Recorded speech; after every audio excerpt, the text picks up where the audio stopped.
the truth does not matter. You cannot put an advert on a platform like YouTube. That is obviously a lie. So who in the world works at YouTube marketing? Who in the world works at YouTube ad placements? When people pay YouTube a certain fee to run their ads, what's the word that I'm looking for? Scans. Who vets these videos? Who vets them? Who screens them? Who screens them? Because you can't just advertise anything. It would be like putting an advert on YouTube that is very licentious, with like a whole XXX nudity full frontal thing happening in order to lead people to a porn site. You can't just put that on YouTube because it's not that kind of platform. So whoever is screening advertisements that come through on YouTube should have responsibly been able to basically try to verify if this person is not proliferating a lie, because they are speaking in the name of a global elite, Elon Musk. It's like the truth does not matter. You cannot just come to YouTube and advertise human trafficking and successfully have that advert proliferated. But this particular ad is running on YouTube because somebody at YouTube missed it altogether. They literally, it's got Elon Musk in it and a very prolific South African journalist, and it's deep fake. It's deep fake images. It's deep fake imagery. Literally, truth does not matter anymore. I don't know how many South Africans have been swindled of 5,700 rands because of that ad. I have no clue. I don't know why it's not being covered in the news, but I saw it for what it was straight away. Because Elon Musk would, how can I describe that? Like, that advert is basically saying something along the lines of Elon Musk has provided for South Africans to make sure that they never have to work again a single day in their lives. They just need to invest 5,700 rands in some artificial intelligence stock portfolio, and it'll just make you money in Jeffella, millions and millions, as you just sit around at home. That's not something that Elon Musk would ever do. That is not something that, like, proper, it's not true. It's deep fake. But truth does not matter. I'm trying to help you guys understand that truth does not matter anymore. And more people are running with the lack of veracity in anything, insofar as they've got support. And as Rano, when you have got numbers in favor of you, even when you're wrong, you are fast headed towards the worst time in the history of the human race. And it is called the Great Tribulation, where a whole bunch of people in their masses are going to hate God, and they're going to think it's okay to hand their mothers, their brothers, their sisters, their cousins over to be beheaded. They're going to think it's okay to do that. They are going to get drones, as mindless drones, collectively get a mark put on their forehead or on their right hand called the mark of the beast. They are going to collectively agree to hate a certain people group and get them killed no matter what it is that they say or do. Persecution at that height. They are going to agree to starve anyone that does not agree with that rhetoric. They are going to hunt down certain people like they're animals. The time in history is arriving when that's going to happen. Collectively, they're going to laugh at the murder of the two witnesses and celebrate and exchange gifts with each other. Like, that is the world that we're headed towards, where there's literally a brain drain and a mind control of an entire population of Earth's citizens, of everybody on the planet. Never mind just one country or one section of a country or one section of a city in a country, but everybody, absolutely everybody. That's where we're headed. That's where we're going, hitting the ground running. The falling away, the apostasy, it's going to precede that time, because the man of lawlessness cannot be revealed until then. And so first there has to be an apostatizing from the truth, who is Jesus. He is the way, he is the truth, he is the life, and no one comes to the Father except through him. So first people are going to fall away from the truth, who is Christ, and then the restrainer will be removed, who are Christians, those who hold the Holy Spirit, and so who hold the truth. And then once the restrainer has been removed and the truth has been walked away from by a whole mass of people, then they're going to walk around in that grain. They are bringing about the tribulation. I don't know, guys. I seriously have no idea if we still have a tomorrow. I keep on trying to hope for it. I keep on trying to pray for it. I keep on trying to think I can still have children and a husband in this state, in this state, in this era, this time that I'm in. But as quickly as things are happening, it looks like it's not. It can't be. I literally keep on getting dreams where it is that people want to come back into my life on their own terms. They want to fashion my future in their own image because they have prospered to get numbers, sheer numbers of people to agree with them in consensus, in concert, that I must just be ignored, even when I am sitting on damning evidence against them. My truth, my documentation, my paper trail does not matter. Truth is irrelevant. It's written in God's word that these people have not loved the truth but have taken pleasure in their unrighteousness. So God sends them a strong delusion, so they will continue to run with the lie. They take heed of seducing spirits and doctrines of demons and depart from the faith. They think there is no tomorrow. Guys, like, you know what? People reap what they have sown. You cannot imagine that you can walk around with so much darkness and be okay ultimately. How is there no fear? Why is your conscience not catching up with you? Why do you not recognize that you are horrible? Why under heaven are you not suspicious of the end result of what you're doing? You ought at least sniff it out in the sky. Like, guys, you know, if there where there is smoke, there is fire. You cannot walk in such dead deeds. You cannot walk in such dead deeds and anticipate that you're gonna live. You cannot walk in so much calamity and anticipate you're gonna live. And you also cannot be so proud of societal corruption that you're prepared to proliferate it instead of rather justice. Who is happy in corruption other than the corrupt? So, I mean, if you're happy with corruption being proliferated, you're saying you're happy with anarchy. You're saying you're happy with lawlessness, with a society that has no regard for the rules. Well, in Matthew 24, it is written that because of an increase in lawlessness, the love of many will grow cold. So, I mean, if you love lawlessness because you are lawless, you are asking for a cantankerous, chaotic society where everything goes. Insofar as you're given leeway to be at peace in your lawlessness. Insofar as they have allowed you to just continue to do whatever you want to do while being lawless, you are content to thrive another day and another day and another day. You cannot be proud that your countrymen are happy to help you get away with murder. Because on that day, how many people are they going to let get away with murder? When criminals are running around in the street, when people who should be behind jail cells are set free, we are dealing with a society where everybody is a rape victim, a murder victim, a theft victim. Only look at the chaos in America right now.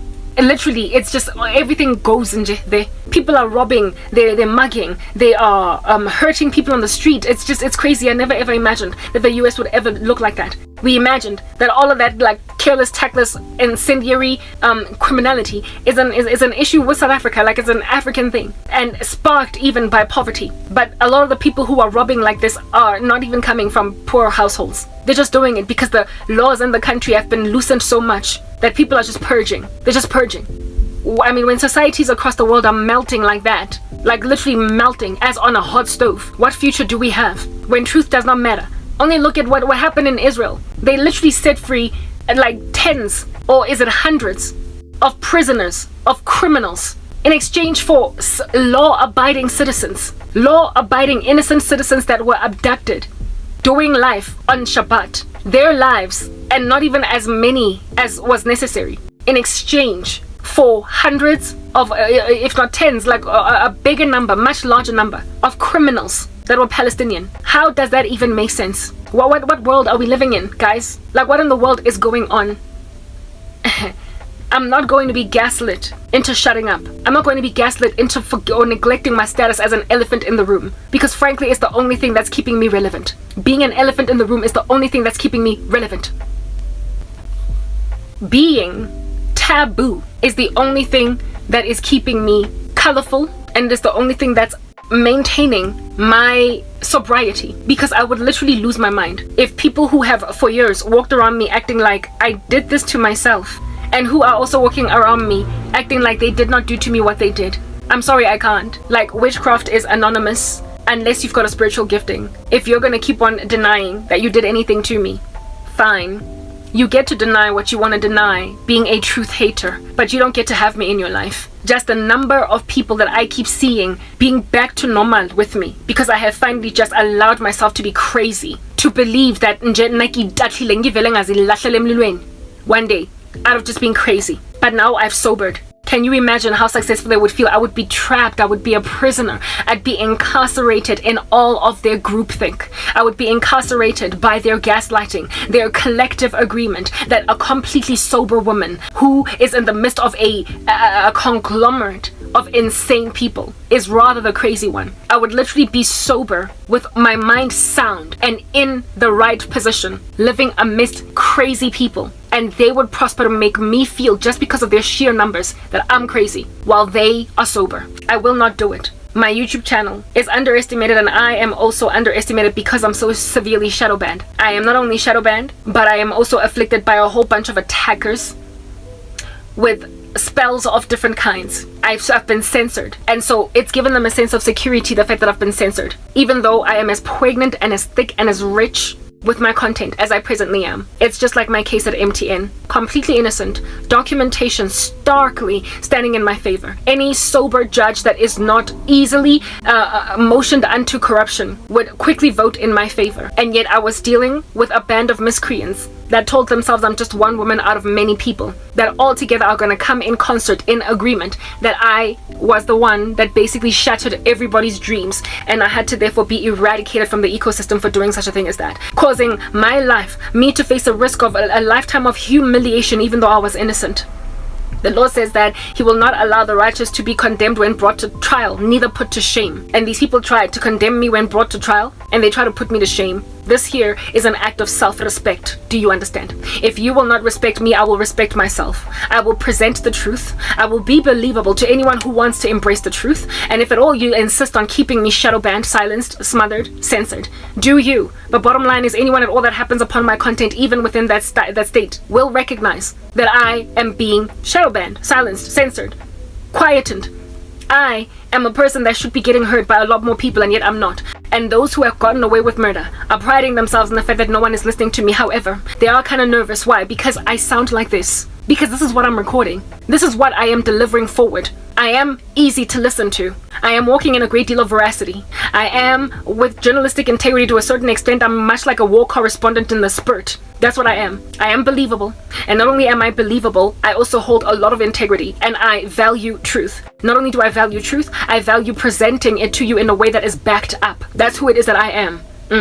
So I'm very hard to ignore. I'm very hard to ignore. So if at all I'm being ignored, it's a manipulation, do you understand? There is a tactic and a strategy to ensure that nobody listens to me. Because should I get listened to, there would be a fire that would spark in this particular field that I am in. There would be a fire that would be sparked in this field that I am in.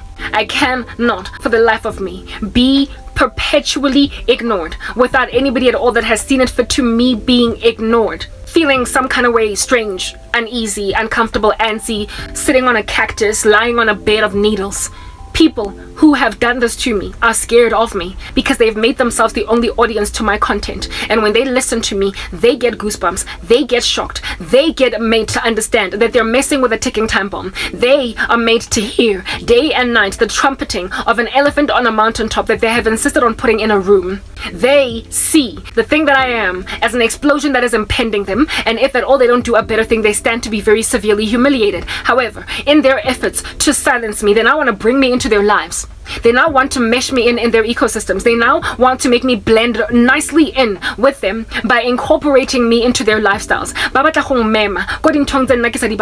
They want to invite me to events that I frankly find abominable to attend. They want me to also basically just kind of talk with them like nothing of this nature happened. Just like with the analogy that I made when I first started talking here, of the boyfriend that slaps you and then disappears for a month, calls you, and then when he's talking to you this time around, apologizes for being mean, for perhaps speaking negatively to you, but without ever confessing that he slapped you. Given that you had made it clear in the past that if a man ever hits you, it's a deal breaker, that's the end of the relationship. So just so as to not walk in the deal breaker, he then acts and pretends entirely that he never ever beat you up at all, that he never ever slapped you at all. That is a person that's trying to make you look crazy when he's the one that's crazy. You gotta leave, you gotta walk away, you gotta get out.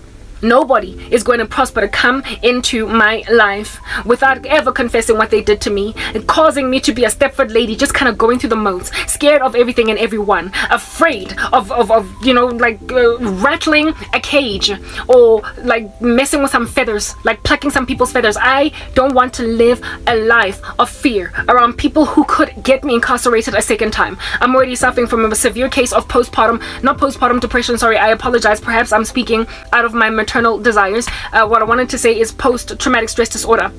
I am already suffering from a very bad case of PTSD. So just from being neglected and abandoned and treated like I'm basically just this rotten apple out of everything. It's bad enough I've been isolated and made to live in solitude unnecessarily for like literally almost a decade. It's been 9 years.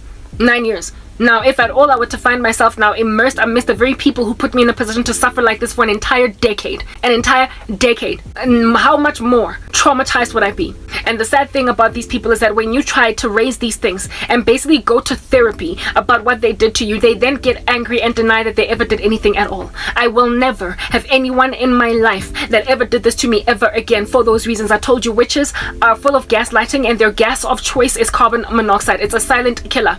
And because they stand with each other in the lie, and thanks to just their sheer numbers again, that is exactly what it is that causes their victims ultimately to just throw in the towel, capitulate, allow friends to come back into the lives of people that are horrible, that are monstrous. Do you understand? Literally sitting having lunch with a friend that messed with your marriage. You are now divorced. You suspected her of sowing discord between you and your husband, but you were given a whole bunch of attitude and screamed at, yelled at, basically kind of dumped, slammed the door on by a friend that did do it. And because of how vehemently she denied the accusations, the allegations, you then were like, okay, I'm sorry for accusing you. Sometimes I guess I'm just hearing things in my head when she did it. And here it is that now that you've divorced your husband thanks to her doing, you are sitting with her at a restaurant eating lunch. That's what they expect. But bread buttered on both sides, having their cake and eating it too, chilling with you in camaraderie, sharing pleasantries, exchanging notes with people that put you in a position to lose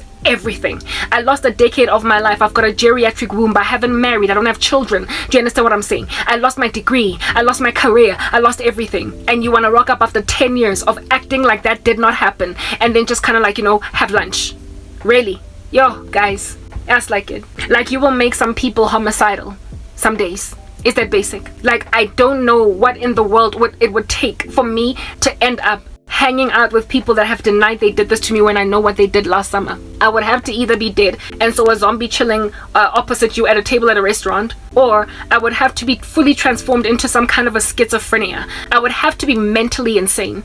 And given that I've got this level of support against me, with people standing in concert with each other against me, I feel as if though the only way out of this, there's one of two things. I either get out, move on with my life with no one that was in my past coming with me in the future. That's one way out. Number two, rapture, go home. So everything can be so the record can be set straight by a holy God.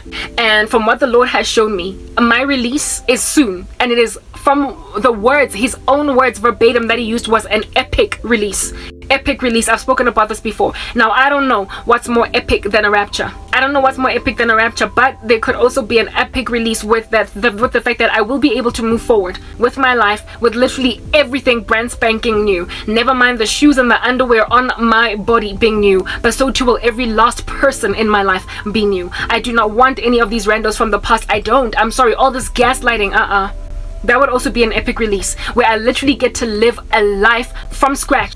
Where I get to live a life from scratch with new people and it look as if though I've known them all my life. It would be a miracle for me to have my life repopulated with people and it look like I've always had them. It would be a miracle. But we're just gonna have to see what happens. But the level of being patronized is out of this world. I cannot deal. And South Africa, I can't say this enough. You have sown discord. You have sown trouble. You have sown calamity. You have sown irreconcilability. You have sown wickedness. You have sown witchcraft. You cannot anticipate that you're gonna reap anything but corruption. You have sown to the flesh. How in the world, like anyone that feels entitled to me, that feels like I could come into their life? Yo, I'm a godly woman. Do you understand? I'm clean. I've never dabbled, I've never touched witchcraft. I am a consecrated woman that is honoring of God. I am prayerful. I stand in the gap for people. I fast. I am a godly woman. Essentially what that makes me is an excellent wife to any man. It makes me a great mom to any children. It makes me a good friend to any girlfriends and maybe guy friends. It makes me a good daughter to any mom. It makes me the kind of person that you really value and you want to have in your life, in your corner. So therefore, if anybody at all has me, it would be a travesty if at all they don't deserve me. It would be an absolute travesty if they don't deserve me. So I have been making war with banna badi korobela, men, into love spells, tricking women into being with them even though they don't want them. I've been making war with wicked, animalistic, beastly, entitled men who want to marry me as a second wife, a third wife, a fourth. Men who have got multiple children all over the show, that have been fornicating, that have been basically dunking themselves into women. Two weeks before, they slide into my direct messages. This animal in America. I don't even know why I'm calling him an animal, because animals have a lot more decorum than that guy. Insist on being with me. And the thing that I am rejecting is precisely the fact that he does not deserve me. You don't get to live like the world. And so, a gorgeous bride that is consecrated, faithful, in love with God, and so therefore highly unlikely going to afflict you with all the random stunt work that women in the world tend to afflict their husbands. You don't deserve the kind of woman that's going to work tooth and nail to ensure that, you know, your name is great in the city places, that you are praised, that you lack nothing, that you are basically he who finds a wife that finds a good thing. All the characteristics described of the woman in Proverbs 31. You don't deserve to have that woman sitting just blooming in your house when you are this like prolific cheat, this fornicator, this witch, this person that's busy manipulating your wife with like marionette strings. You are busy with witchcraft on your wife, and this woman is busy fasting for you. She's praying for you. She is raising your children in the admonition of the Lord. A household divided like no man's business, where a man is always manifesting demons because his wife is godly, but he is a devil worshipper. I don't know why this guy in America thought that this could ever work. It could never have worked, this relationship. It could never have worked. He was going to always break out into demonic, leprosy. He was always going to break out into a rash of demons. So I don't even think it would have gotten to a point of walking down the aisle to him. But I am avoidant of such men as these, because I don't want to find myself in the travesty of having a wicked man in the life of a woman he does not deserve. The same thing is true with friends, like women that bewitch their girls, making sure that they can't get married, making sure that their careers don't progress properly, making sure that their marriages break apart, making sure that their children don't do well in school, making sure that they can't buy the homes that they want, making sure, like, all that sabotage of your girl. And she's in your life. If she's godly, she's the kind of friend that would pray for you, cover you. She would also be there for you at a moment's notice whenever you need something. You don't deserve a woman like that for a friend. You don't deserve a best friend like that. When you keep on throwing spells at her, when you keep on gossiping her with other women, when you keep on sabotaging her, when you keep on backbiting, stabbing her in the back, and also when you insist on gaslighting her after she suspects you of witchcraft. Like, you don't get to stay in her life. A whole bunch of people don't deserve me, do you understand? And yet they want me back. I dreamt about some former friend of mine that I met when I was at Wits University. It was always the three of us, my former best friend, her and I, that were hanging out on campus. And she was, again, in my dreams, she's always just trying to come back and force her strategy down my throat. And it's like, girl, I'm sorry. Waloya. You don't deserve me. And on top of that, you're not even prepared to admit that that's what you did. She was trying to come back into my life. Last night, I had a dream of my older sister trying to basically reignite a relationship with me while completely denying what she did to me.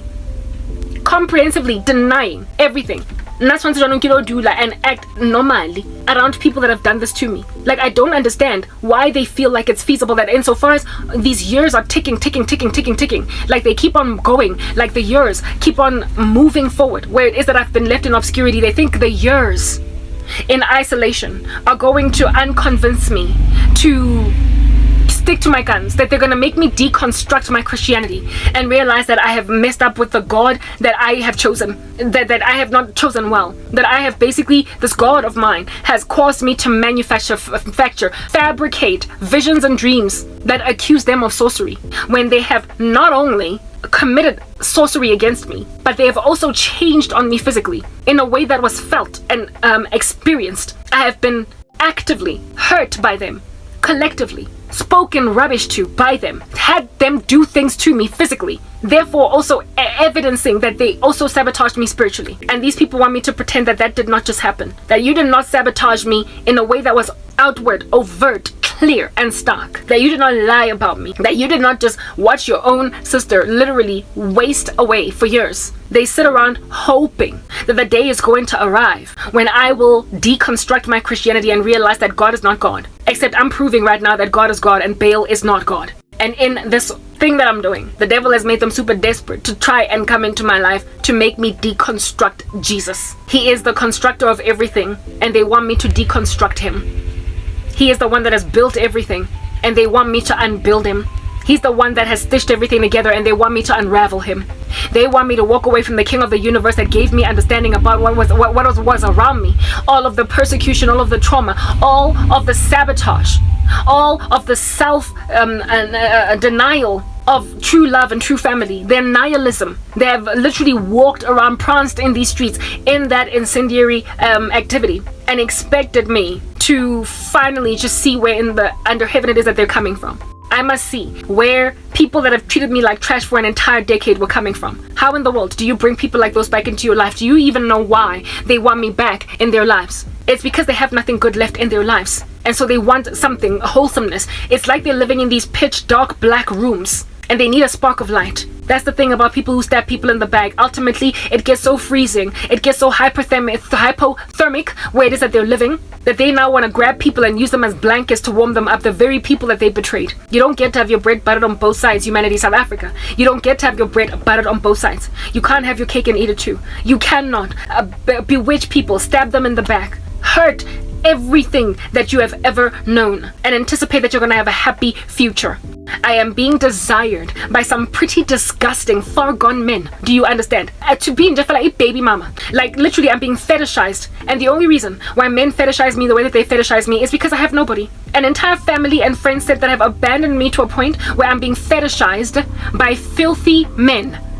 And when you have put a woman in a position to be traumatized that badly by sexual perverts all over the world, all over the internet, when you've put a woman in a position to be fetishized that badly, and then you try to come into her life after 10 years of such disastrous trauma, what are you going to talk about?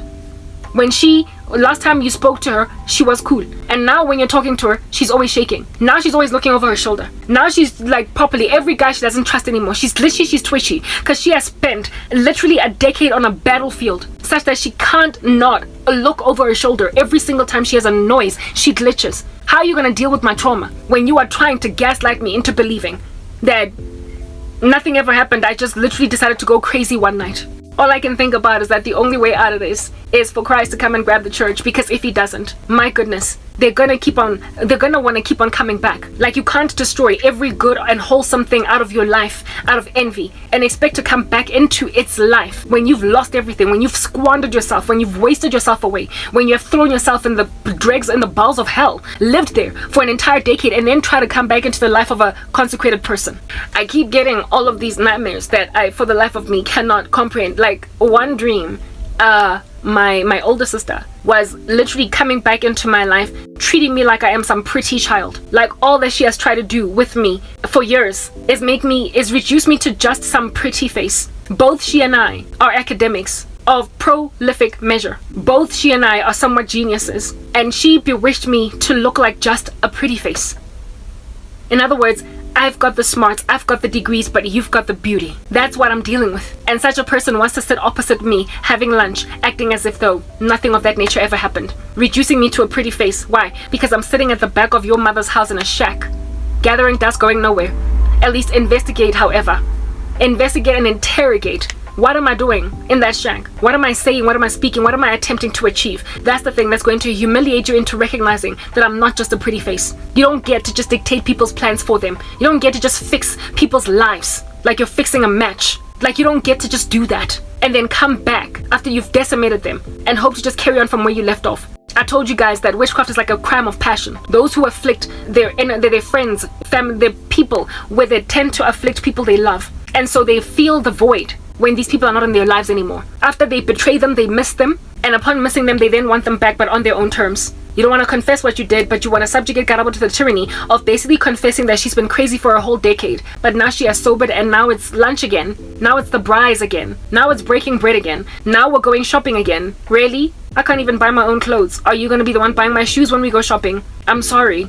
Like, from now on, like, go from this date forward, if anything, it's been like this for a minute. I do not have any friends and I don't have any family except that which I am going to ultimately get in the future. It's that basic. My immediate biological family will, at a minimum, always be able to call me and me respond. But everybody else are as good as dead to me. Everybody else is as good as dead to me. I mean, the level of gaslighting for me is just, it's the main thing is the gaslighting. The thing that really afflicts me is the gaslighting. It is the fact that people not only denied what they did, but they're trying to make me feel like I am manufacturing stuff in my own brain. I know what I saw. I know what people did. I know what I've also experienced. And I also have evidence, bounds of it, in support of my case. And you don't get to just rock up and say nothing of that nature ever happened. The truth might not matter to you, but I belong to the truth. I belong to the way. I belong to the truth, and I belong to the life. Meaning I can never be separated from the truth. And so when you try to undermine the truth, you try to undermine Jesus.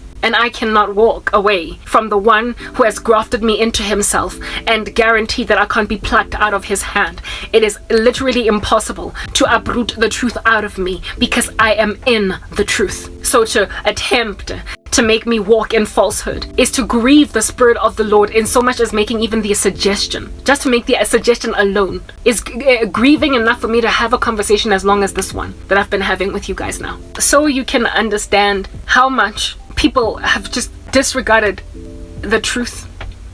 Iqiniso. I got born again in 2011, and as soon as I got saved, I tried to save or evangelize everyone in my life. My family members caught wind, of course, because they were the first ones that I was trying for, of my faith, and they immediately persecuted me, first by gossiping me. They spoke really badly about me, talking about how I'm always in church. I'm basically belonging to a cult now. I was gossiped by my mom and sister. I was gossiped by my aunts and uncles, my cousins. I was gossiped all over the show as this religious freak that has joined a cult. And it broke my heart. There was one family, however, in Pimville that stood with me and was like, she's born again. They were a family of lukewarm Christians. So minimally, they attended church every Sunday in a way that the rest of my family isn't religious. So they initially started out supporting me. They ultimately would all fall off the bandwagon after the mom passed away, who was in Christ. And then the kids were scattered because they were never truly saved. They bewitched me, literally that whole family. My whole family has bewitched me, but the very same family at Pimville that used to kereka ko Grace Bible Church in Soweto spells on me. All of them. There isn't even one that did not put a spell on me. All of them bewitched me. All of them, except their mom, who is now late. So really and truly, it's like whatever. So of course, if they turned apostate, then you can trust that the only source of support that I had in the family would also go dry. And as soon as that source of support went dry, that's when they all ramped up a severity of persecution. That's when they ramped up a severity of abuse. And when I lost everything, they stood back. They did nothing. They were aware that I was a born again Christian. Now, the family in Pimville called me born again, just as indeed I was born again. But remember, they were dabbling with darkness. They put spells on me. So they had two gods. They had the God in heaven, and then they had their little ancestral worship, their Baal worship, their Leviathan worship, whatever. It might be the demons they were running these streets with. So now when you've got these two gods, and since you can't serve two masters, you will either love the one and hate the other. They of course chose the devil over the God of heaven, seeing as they were straddling the fence. They were neither hot nor cold. And so because they were lukewarm, God spat them out of his mouth. They were Saudi and having a reputation for being alive even though they were dead. They were not saved, and so they easily walked away from me when I lost everything. When everything in my life fell apart, they obviously chose the devil. Among the whole conglomerate of the family in Pimville was a cousin who, after my family, my mom and my older sister, basically committed insurance fraud and got me booked into a psychiatric hospital, claiming that it was me. My older sister made a call to my medical aid, which is CAMF, and claimed that she was me. And that's how CAMF gave her the authorization to get me booked into a psychiatric hospital. Once they had solidified, once they had, what is the word that I am looking for, secured the booking into the psychiatric hospital, my apartment was then broken into by the police, the South African police, using my mom, where it is that they dragged me out of my complex, out of my unit, my apartment where I stayed, in front of my neighbors and everything, embarrassing the living daylights out of me, and took me by force to a psychiatric hospital.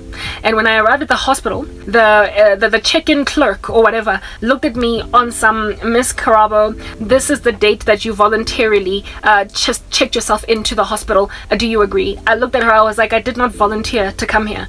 This is the first time I'm hearing of this. And this woman was like, well, if you didn't volunteer, then you don't have to come in.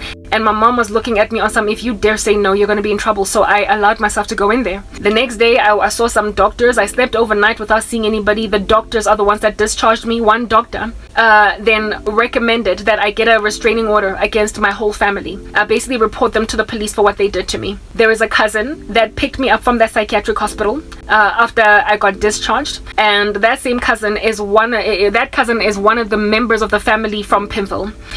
She picked me up and dropped me off at my apartment, but when she got to the hospital, she first looked at me on some, what are you doing at this hospital? It's a psychiatric hospital. And I'm like, I'm a Christian. You know I'm a Christian. This is Christian persecution. She tried to be supportive, but really and truly, she was obviously duplicitous. When she was at my apartment, she slept over. She was heavily pregnant at the time. Right? She wasn't married, however. This cousin was much younger than me, and when I had newly gotten saved, she was happy to embrace my God because she came from a family that was always going to church. And so we would always speak about sexual immorality, fornication, seriousness about God. So when I saw her heavily pregnant, unmarried, I was shocked. I was surprised. She didn't even tell me, even though we were tight. She was a good 7 months pregnant when I saw her. She had not told me she was pregnant because she knew that I would ask, but you guys are not married. I thought we spoke about this. We're not supposed to be fornicating. We were going to wait on the Lord for husbands. Yeah, some dude umujisize, first and foremost, let's put that out there. And secondly, she compromised sexually, and so found herself falling pregnant. The guy of which she was so much younger than me, that chick, and so beautiful as well, that she didn't need to settle for any guy. But this dude was already a baby daddy of one and had a whole bunch of baby mama drama. And this chick literally settled for a guy that was way too old. He was even older than me. Do you understand? For her. And secondly, he impregnated her to trap her. And she was so humiliated by the whole thing that she didn't even tell me until she was heavily pregnant, coming to pick me up at the psychiatric hospital. That same cousin of mine, and Eleteng, when she came to pick me up, she was so much younger than me. Remember, all this stuff is happening when I'm 29 years old. She's 21, 22. Okay, so she had just gotten her first car. And I believe this car was financed by this guy on some, since you're pregnant, I guess you better get a car. So at my apartment, she's there heavily pregnant. I give her clothes and everything to wear. Something kind of... what do you call this thing that's just gonna fit over her belly, because she wasn't intending on sleeping over. She slept over, and the whole time I was so grieved. This is a cousin that I could speak about Jesus very easily with, but the whole entire time that she was at my apartment, I literally wanted to sleep. I felt like making I felt like I wanted to sleep, like I was exhausted by her demons. I was exhausted by her demons, and the conversations that she was having were extremely carnal. I could not believe how far she had fallen from the initial glory or grace that she was in. She had apostatized, it was clear, and her entities, whatever was inside her, was oozing out of her so badly that she made me sleepy. She made me sleepy. Nonetheless, I stayed awake and I tried to keep the conversation, but I was very grieved by what she was talking about. And among the things that she was talking about was some ancestral worship, demonic ritual that she believed in. And I couldn't understand why she was talking about stuff like this, because you're talking with a Christian. You're having a conversation with a Christian. You know I'm a Christian. You came to me for counsel and advice. You came to me for edification. We fellowshipped a lot over lunch. There was a time when we would have lunches every second or third weekend just to talk about Jesus. So you know this is not the kind of stuff that I could ever talk about. She was talking about her pregnancy, how it is that she discovered that she was pregnant. Okay. How does that she discovered she was pregnant was because some animal at a ceremony or a ritual that they were slaughtering, before they slaughtered it, it did something. It lay on its belly, or it lay on its back with its legs up, and when it does that, she said that it means that somebody around is pregnant. And I was like, based on what? Based on what? Because that's not the Bible. Those are traditions of men. Those are theories and doctrines of demons. Those are destructive heresies. Those are things that come from the occult world. That is stuff rooted in ancestral worship, where it is that a woman's pregnancy test is an animal that is going to act a particular way around an animal, or the way that the sun looks, or the way that chickens are roosting. Like, that's not godly. Those are not interpreting omens. Thank you. The Bible calls that interpreting omens. It's an omen that you gaze upon and you then interpret it. And those who interpret omens are an abomination to Emmanuel. And this chick was talking about some ritual where she was interpreting omens. She was trained this thing. And I couldn't believe that she was having this conversation with me because she knew I was a Christian, and a very uncompromising one. Unangkhathatsa. Now that you understand that, let's just move on to the next thing. So that's the thing that this cousin is doing. Mix of ancestral worship with Christianity, thinking that she is safe. She ultimately, that same little cousin, cursed me. She put spells on me. I don't know how many dreams I have had of her, priding herself in me going nowhere in life and doing nothing. Yeah. So she goes and she compromises and settles, realizes that I'm walking in the light of God, and after realizing that, sees that I could get more than what it is that what she settled for, and then she goes and grabs her much older cousin and bewitches her whole future, and therefore stops being there for her when everything falls apart, as at that date she had not cast any spells on me, but she ultimately did. She ultimately did. That's what happens. These people compromise, they settle, they do things that don't make sense, they afflict themselves spiritually, following which they then turn around and decide that everybody else is going to get hurt because they hurt themselves spiritually. So all of those rituals, I rejected them back then, and I'm still rejecting them to this day. Very well, now that you understand that, let me give you yet another story. In South Africa, in 2010, where during the World Cup, there was this predictive octopus by the name of, I don't know what the name of that octopus was, but if at all you were watching the soccer World Cup during 2010, you will remember. If you're South African, there's no way you would forget it unless you were too young.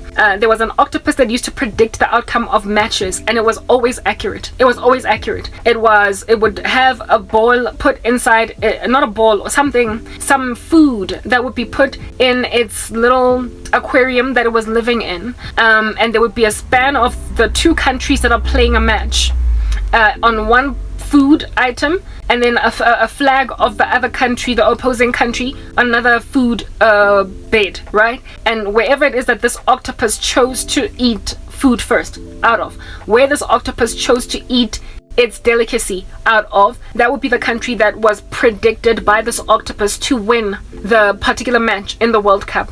And all times, 100% of the time, that octopus was accurate. It even predicted that Spain would win that World Cup, even though what is this? We favored, who was at the final? I don't know. It wasn't Brazil. Was Brazil? I stand corrected, right? But Spain ultimately won the World Cup, and I remember I favored some other team, but Spain won. That's what's good. Yeah, and this octopus rightly predicted it. I only got born again a year later. I told you I got born again in 2011. When I got saved, the first thought that came to my mind, among the first thoughts that came to my mind concerning pagan practices, was that prophetic octopus of 2010 during the World Cup. I was given immediate conviction that was demonic, that anybody that believed in that octopus's psychic powers to predict the outcome of the World Cup was partaking in idolatry. I was immediately made to understand that a lot of the practices on earth that people walk in are demonic.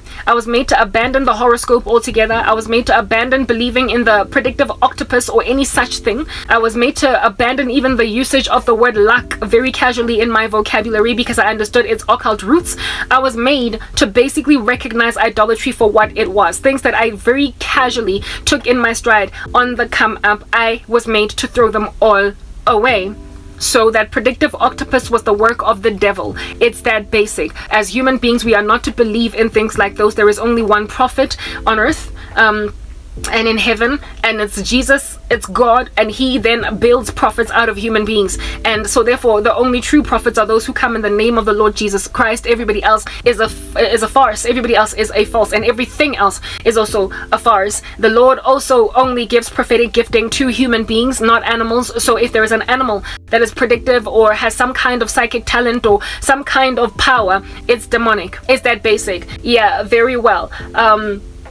And so therefore, what is this? now that you have that context and that understanding, I made some very solid decisions just shortly after getting born again, that as a black person, there's certain things I gotta ditch, certain things I gotta abandon, certain things I gotta walk away from, and certain things I gotta make my family thoroughly understand that I'm not gonna be part of it. One of them was the fact that misebetsi, all of these traditional gatherings where people cook a whole bunch, slaughter an animal, dedicate its blood to ancestors, going to graves, talking to dead relatives, all that jazz, all of these events that black people do, I will no longer be partaking in it. My family members were made to understand with every bone in their body that I will no longer be attending mesebetsi, no disrespect, I don't want to be rude or whatever, because of the fact that but understand that this is for the sake of my religion. It is not personal. I will not be eating food sacrificed to idols, and I also will not be partaking in idolatry. I remember telling this one friend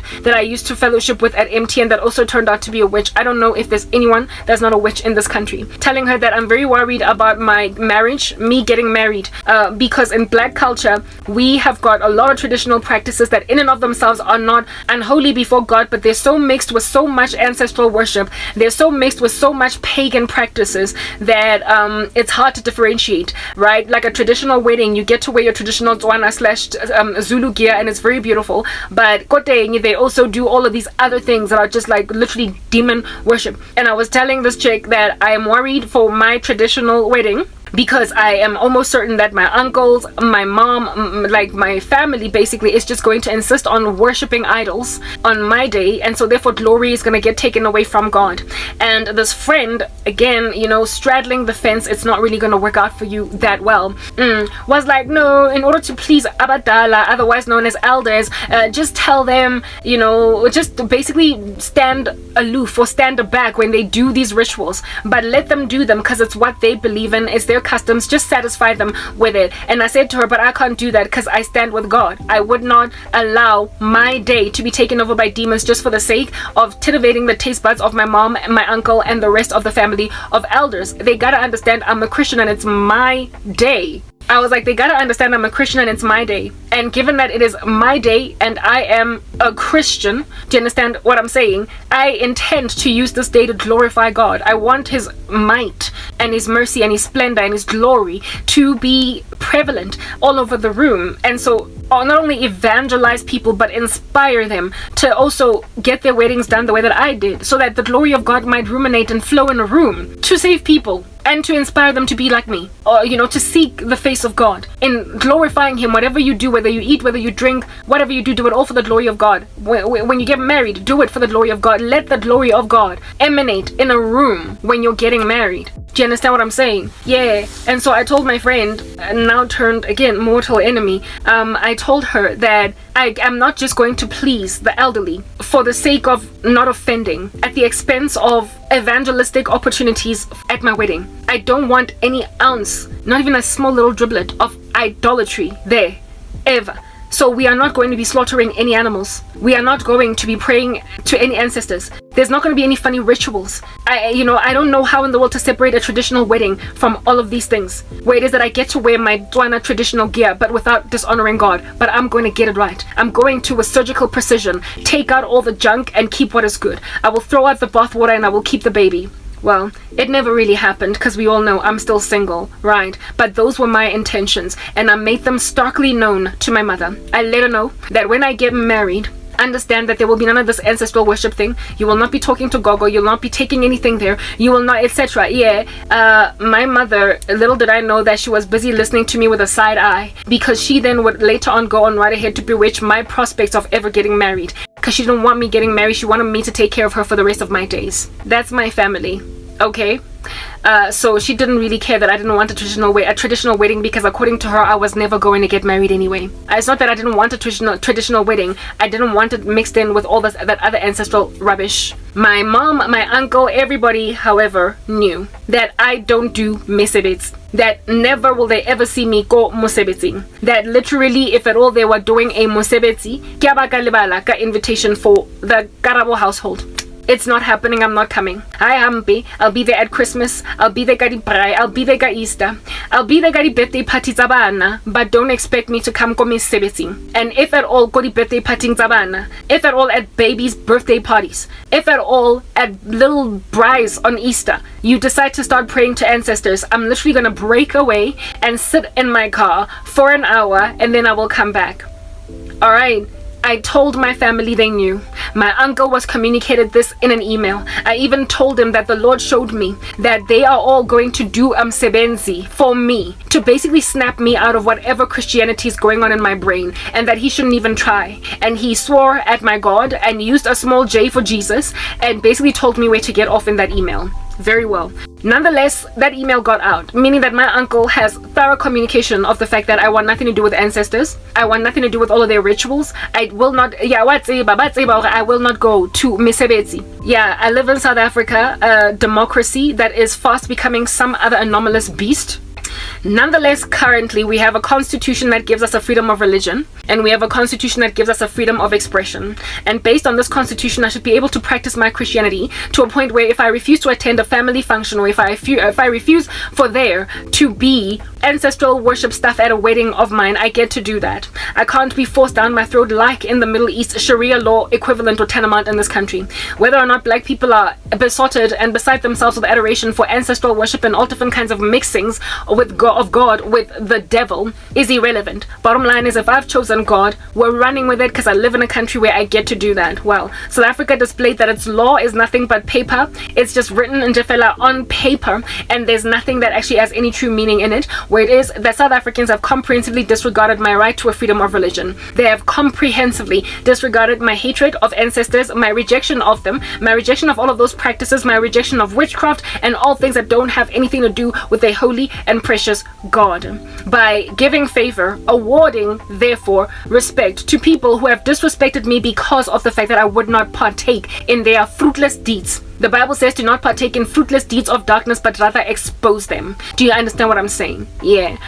South Africa has disregarded my religion. It has disregarded my faith. It has persecuted me. I lost my job largely because I was a Christian. Why? Because I refused to partake in shoddy, underhanded business practices that would derelize people's careers, and so I was sabotaged.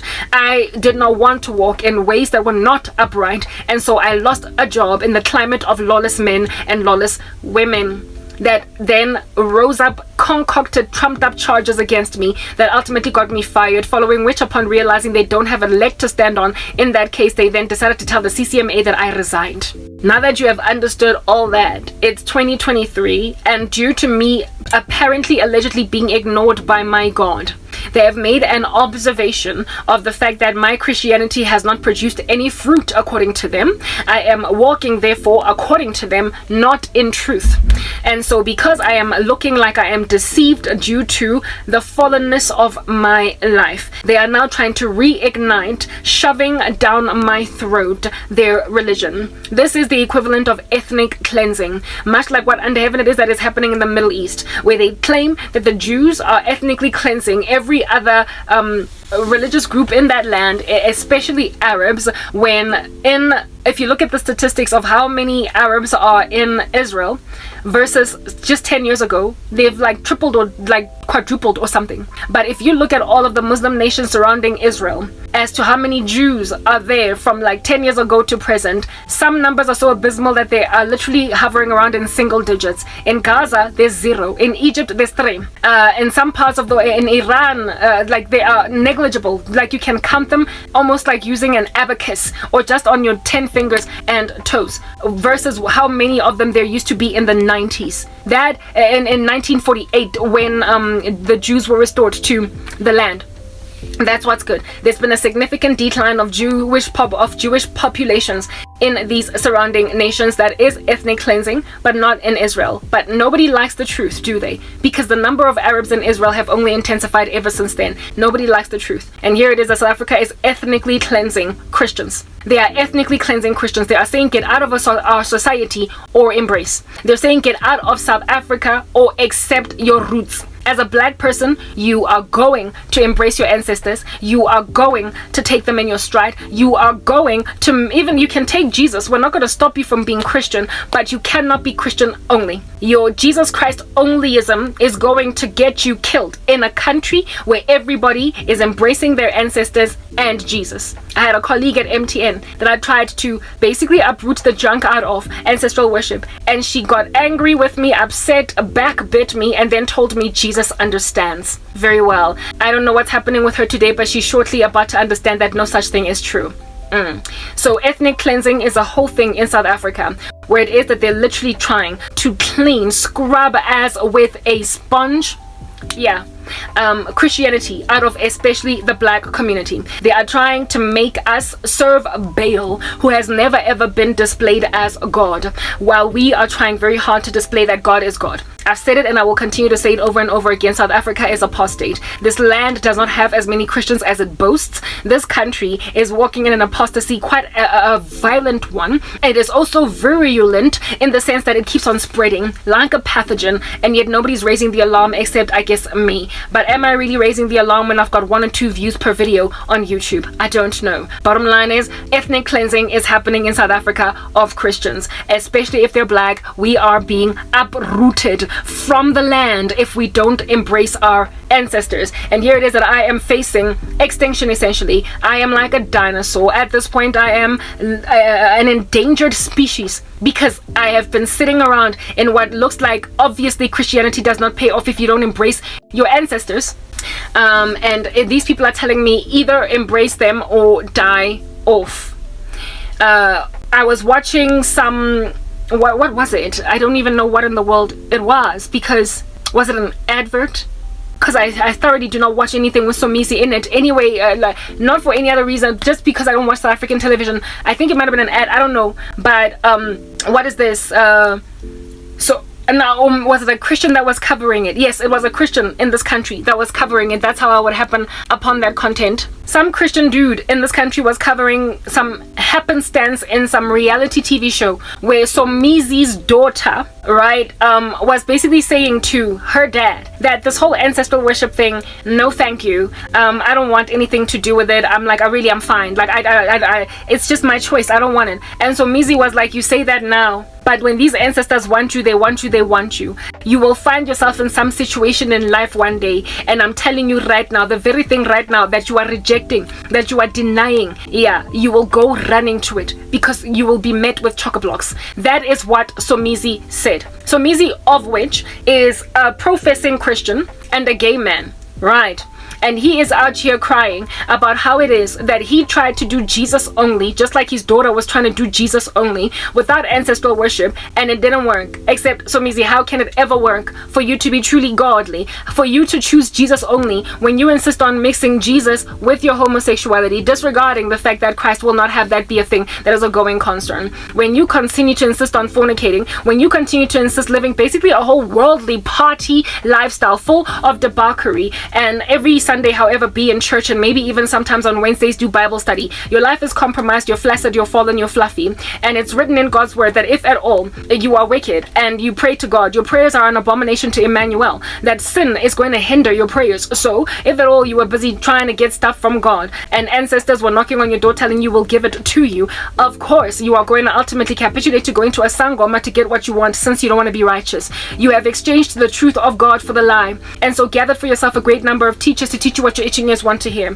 Somizi is the one that capitulated to using ancestors with Christianity because he didn't want to leave his lifestyle behind, and now he was trying to train his daughter to embrace those ancestors early, lest she should be met with some kind of chock-a-blocks in life. Well, lo and behold, a couple of years down the line from that particular date, the mother of this girl, who is Palesa, apparently allegedly got the stepping on out of Bongoma. She is a Twasat Sangoma, and she decided to walk away because it was all rubbish and chose Jesus or something. I've yet to listen to the full testimony, but this girl's mother was a Sangoma, and she didn't want anything to do with ancestors. The mother got out of Bosangoma, therefore proving that the daughter was onto something. I don't know if the daughter has ever since then embraced this stuff according to Somizi's sentiments and what have you. But the thing that happened with Somizi is exactly what it is that people anticipate is going to end up happening with me. They make enough observations of lukewarm Christians who are not really consecrated to God, struggling to honor Jesus only, and then turning to witchcraft, and then they think it's going to happen to the rest of us. We are engrafted into the branch, we bear fruit. Do you into the vine,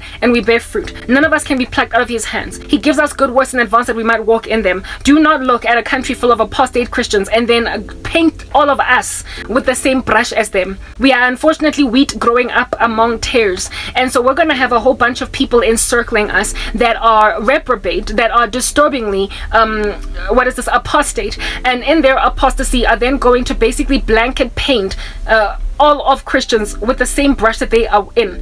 So in then thinking, I'm Somizi.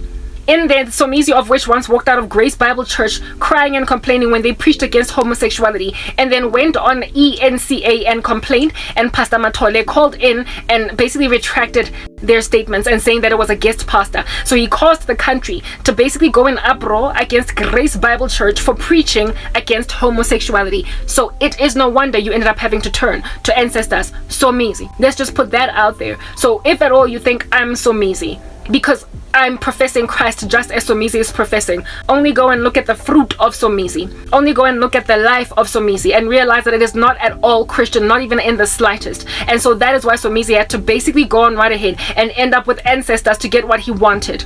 They put Christians in a hard position so we can ultimately abandon the Lord. The Lord, however, tests us for a season. After we are tested, he establishes us back to everything that we need, that we might lack absolutely nothing. It is for you to pass that test.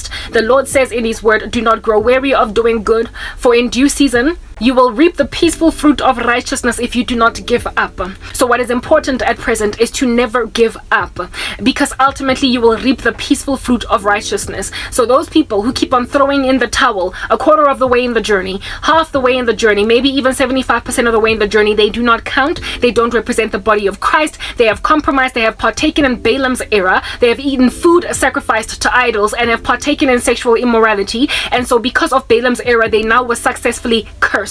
Do you understand? But if you hold on to God, even in hardship, since persecution was guaranteed for Christians, in due season you will reap the fruit, the peaceful fruit of righteousness if you don't give up. The Lord does not dictate how long that season is. That is why long suffering is a fruit of the Holy Spirit. So I've been suffering for 9 years going on 10, and some people are like, it's been a decade, Kanti, when are you gonna give up? Well, Joseph suffered for longer than I did. David suffered for longer than I did. Many of the prophets of the Old Testament literally endured decades of suffering. So really, frankly, what I'm enduring is a pin drop in the ocean. Plus, there are people who live in such hostile nations to the gospel that they suffer all their lives, like Iranians, like the Indians, like the people living in Lebanon, in Syria, etc. I could go on. So if at all it's that bad for some Christians across the world, you who are suffering for 10 years but with food in your stomach have no excuse to give up or throw in the towel. So in a country where Christianity is not as badly persecuted as the Middle East, you are of course going to have a whole bunch of Somizis. You are going to have a whole bunch of flaccid, fluffy, lukewarm Christians that are going to then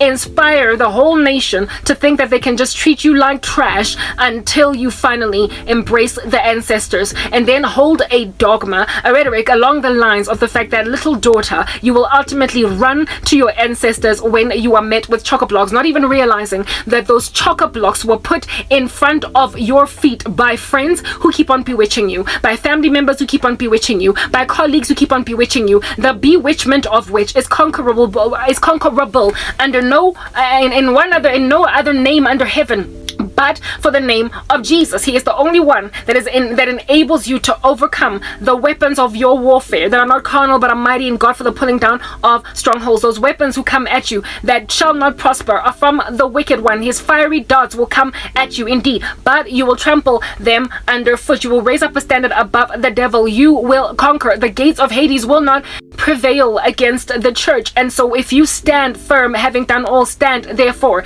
knowing that your adversary the devil prances around like a roaring lion, seeking whomever he may devour. When you stand and you wear your full armor, in due season you will reap the fruit, the peaceful fruit of righteousness, and you will also suffer no more want and lack. So it is about long suffering, and it is about long suffering in righteousness. It is about never compromising. It is about standing fast with the Lord. It is about Jesus Christ onlyism. in that it is only him and no other name under heaven by which men will be saved. It is not ancestors. It is nothing else but Jesus. If you hold on to just Jesus, let all of these witches laugh at you. Let all of these compromisers laugh at you. Let everybody else that has partaken in the fruitless deeds of darkness laugh at you. Let everybody else that has jeered and jested at you laugh at you. Let everybody else that eventually used witchcraft to get a husband laugh at you. Let everybody else that eventually capitulated to Korobela laugh at you. Let everybody else who eventually consulted a sangoma because they were struggling to get ahead laugh at you. But in due season, after suffering for a little while, the God of all grace will restore you to everything lacking